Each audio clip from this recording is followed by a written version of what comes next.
रात के 11:50 हो रहे हैं। बाहर तेज बारिश हो रही है, जैसे आसमान आज शहर को डुबोने की कसम खाकर बैठा है।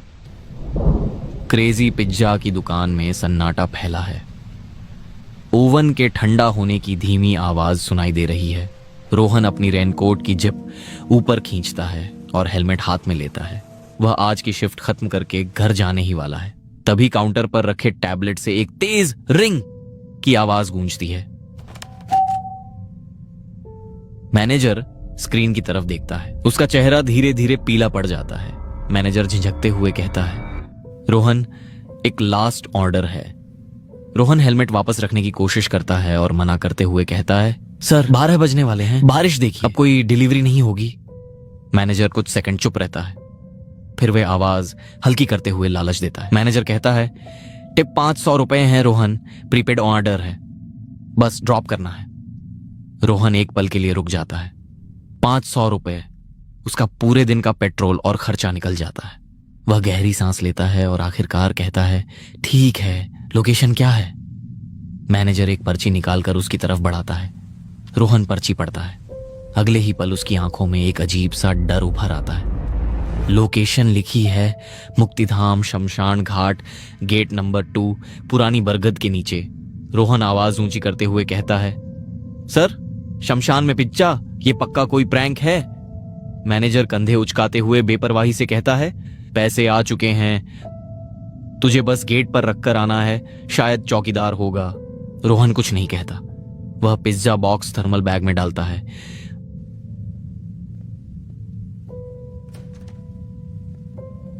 रोहन अपनी बाइक स्टार्ट करता है। इंजन की आवाज बारिश में डूब जाती है।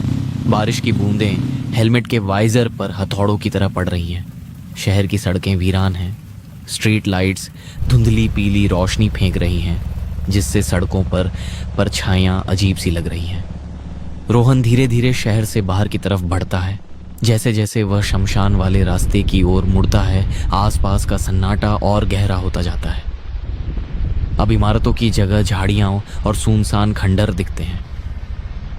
इस रास्ते पर एक भी स्ट्रीट लाइट नहीं है, सिर्फ बाइक की हेडलाइट अंधेरे को चीर रही है। अचानक रोहन को महसूस होता है कि बाइक कुछ भारी हो गई है। उसका दिल जोर से धड़कता है। उसे लगता है जैसे पीछे की सीट पर कोई बैठा है। वह शीशे में देखता है, कुछ नहीं है, सिर्फ काला अंधेरा। रोहन खुद से बड़बड़ाता हुआ कहता है, मुझे ऐसा क्यों लगा कि पीछे कोई बैठा है? शायद बस मेरा वहम ही होगा। रोहन कुछ सेकंड तक शीशे से नजर नहीं हटाता। पीछे की सीट खाली दिख रही है। वह गहरी सांस लेता है और खुद को समझाते हुए कहता है, कुछ नहीं है, दिमाग मुझसे खेल रहा है। वह एक्सीलरेटर थोड़ा और घुमाता है। बाइक आगे बढ़ती है, लेकिन उसका मन अभी भी पीछे अटका रहता है। हवा अचानक ठंडी हो जाती है। बारिश अब हल्की पड़ रही है, लेकिन सन्नाटा और भारी लगने लगता है। रोहन की नजर घड़ी पर पड़ती है। रात के 12 बज रहे थे। रोहन का डर अब चरम पर था। अनजाने में वह अपनी हिचकिचाती सांस निगल लेता है। दिल की धड़कन तेज, हाथ कांप रहे थे। सामने कुछ दूरी पर एक बड़ा जंग लगा हुआ लोहे का गेट धीरे धीरे उभरता है। गेट के ऊपर टूटा फूटा बोर्ड लटका है, मुक्तिधाम शमशान घाट। गेट आधा खुला है। हवा चलने पर वह चरमराते हुए हिलता है। हवा की आवाज सीधे रोहन रूह में उतर जाती है। रोहन बाइक धीमी करता है और गेट के सामने रुकता है। चारों तरफ अजीब सी खामोशी है। न कोई इंसान, न कोई जानवर, सिर्फ हवा और पेड़ों की सरसराहट है। रोहन इतना डरा हुआ है कि वो बाइक से ही नहीं उतरता। वह दूर से ही आवाज लगाता है, हेलो, कोई है क्या? पिज्जा डिलीवरी लेकर आया हूं। उसकी आवाज शमशान के अंदर तक गूंजती है और फिर अचानक खो जाती है। कोई जवाब नहीं आता। रोहन अपनी भौहें तान लेता है। दिल तेजी से धड़क रहा था, हाथ हल्के कांप रहे थे। वह जेब से फोन निकालकर कस्टमर को कॉल करता है। रोहन स्क्रीन की तरफ देखता है। कॉल कनेक्ट हो रही है, लेकिन अगले ही पल उसकी रीढ़ में सिहरन दौड़ जाती है। घंटी की आवाज फोन से नहीं, शमशान के अंदर से आ रही है। वह आवाज गेट नंबर 2 की दिशा से आ रही है। रोहन का दिल जोर से धड़कने लगता है। उसका दिमाग कहता है, गेट के बाहर ही रुको, यहीं पिज्जा रखो और निकल जाओ, लेकिन उसके पैर बाइक पर जमे रहते हैं। वह अनजाने में बाइक गेट के अंदर ले जाता है। अंदर का माहौल अचानक बदल जाता है। हवा बर्फ जैसी ठंडी लगती है। गीली मिट्टी और स्मशान की गंध रोहन के नाक में भर जाती है। बाइक की हेडलाइट मुश्किल से आगे का रास्ता दिखा रही है। रोहन धीरे धीरे आगे बढ़ता है। हेडलाइट की रोशनी में उसे कई कब्र दिखती हैं। वह नजरें चुराते हुए आगे बढ़ता जाता है।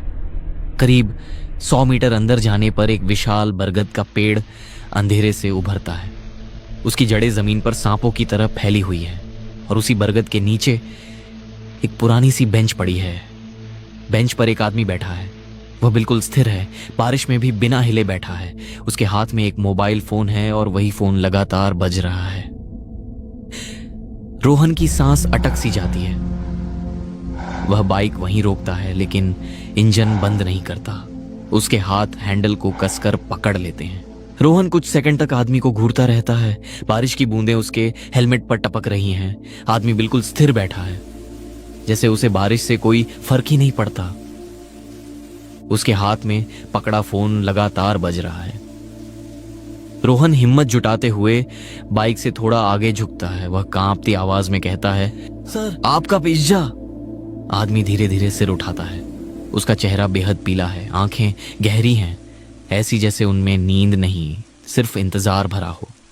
वह सूखी सरसराती आवाज में कहता है, तुम आ गए।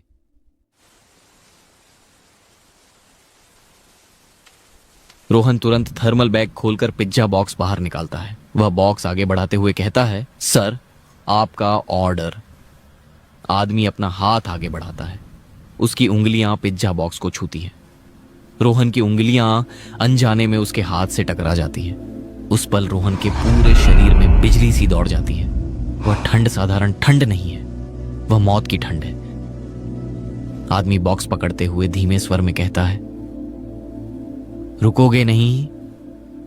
रोहन कदम पीछे हटाते हुए जल्दी से कहता है, ना नहीं सर, बहुत रात हो गई है, मैं चलता हूं।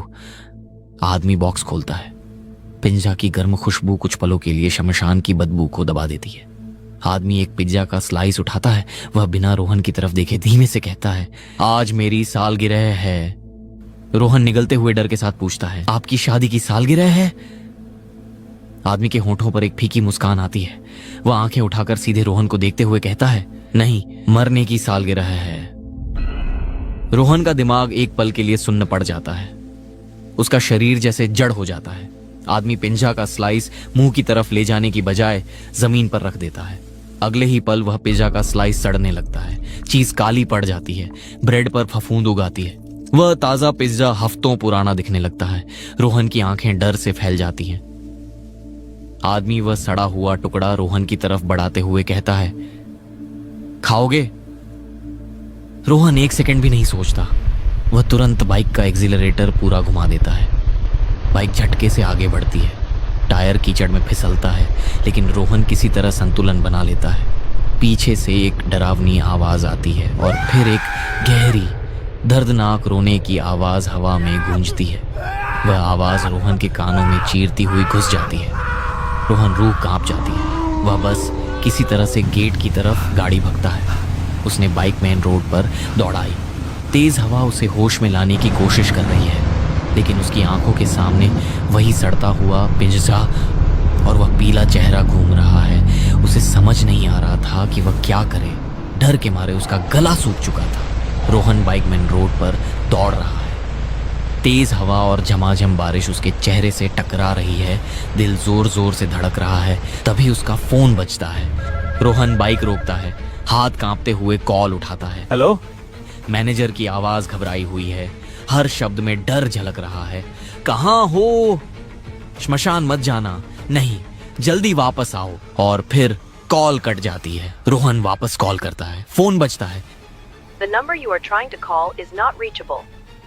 रोहन ठिठक जाता है। पीछे सड़क पर सिर्फ बारिश की झमाझम आवाज, तेज हवा और अपनी धड़कन गूंज रही है। अपने आप से बड़बड़ाते हुए रोहन कहता है, मुझे शॉप पर वापस जाना चाहिए। मैनेजर सर काफी परेशान लग रहे थे। कुछ तो गड़बड़ लग रही है। रोहन ने बाइक मोड़ी और शॉप की तरफ निकला।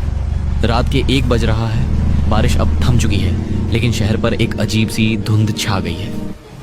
रोहन की बाइक दुकान के सामने आकर रुकी। दुकान की लाइट्स जल रही थी। कांच के दरवाजे से अंदर रोशनी दिख रही थी। रोहन ने राहत की सांस ली। चलो, सर अभी भी दुकान पर हैं।